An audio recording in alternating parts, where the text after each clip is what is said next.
Assalamualaikum warahmatullahi wabarakatuh. Baiklah, kami dari kelompok 5 akan mempresentasikan hasil diskusi kelompok kami tentang penilaian dan evaluasi pemahaman dalam UBD.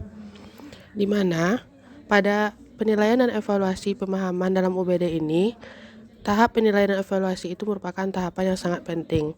Penilaian dilakukan untuk mengevaluasi bukti pemahaman siswa. Selanjutnya, tahapan pembelajaran UBD terdiri atas 3 tahapan pembelajaran.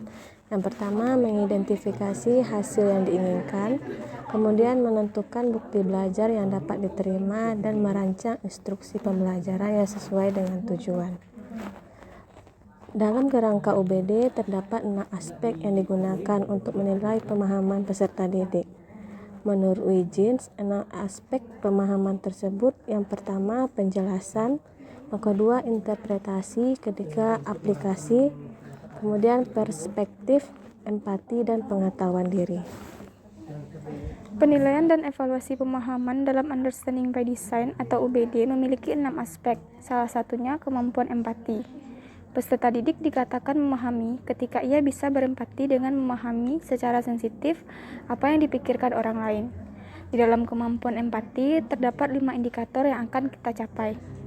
Yang pertama, sensitif; yang kedua, terbuka; ketiga, reseptif; yang keempat, perseptif; dan yang kelima, taktis atau tactful.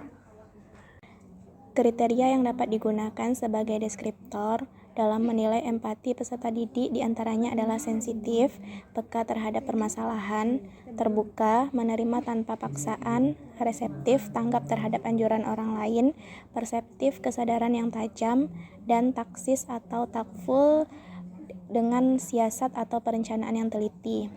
Yang pertama yaitu yang dibahas sensitif.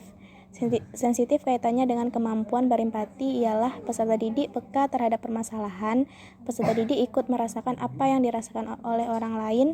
Hal ini dibangun berdasarkan kesadaran diri, adanya kemauan dalam diri peserta didik untuk peka terhadap perasaan orang lain.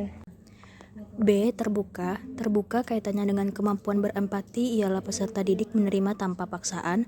Dalam proses pembelajarannya, peserta didik akan menerimanya dengan sepenuh hati tanpa ada paksaan dari dirinya sendiri. C. Reseptif.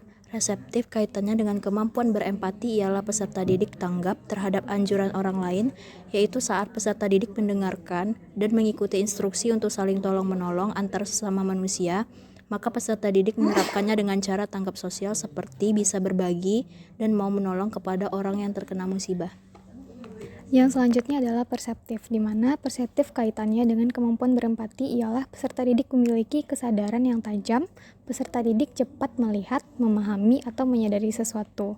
Kemudian yang terakhir adalah taktis atau tactful, di mana taktis atau tactful kaitannya dengan kemampuan berempati pada peserta didik ialah dengan siasat atau perencanaan yang teliti. Peserta didik bijak dalam melakukan perencanaan. Peserta didik diharapkan mengambil keputusan dan mengerjakan sesuatu dengan benar dan berpikir sebelum bertindak. Baiklah, mungkin itu presentasi dari kelompok 5 mengenai perancangan dan pengembangan kurikulum. Terima kasih. Assalamualaikum warahmatullahi wabarakatuh.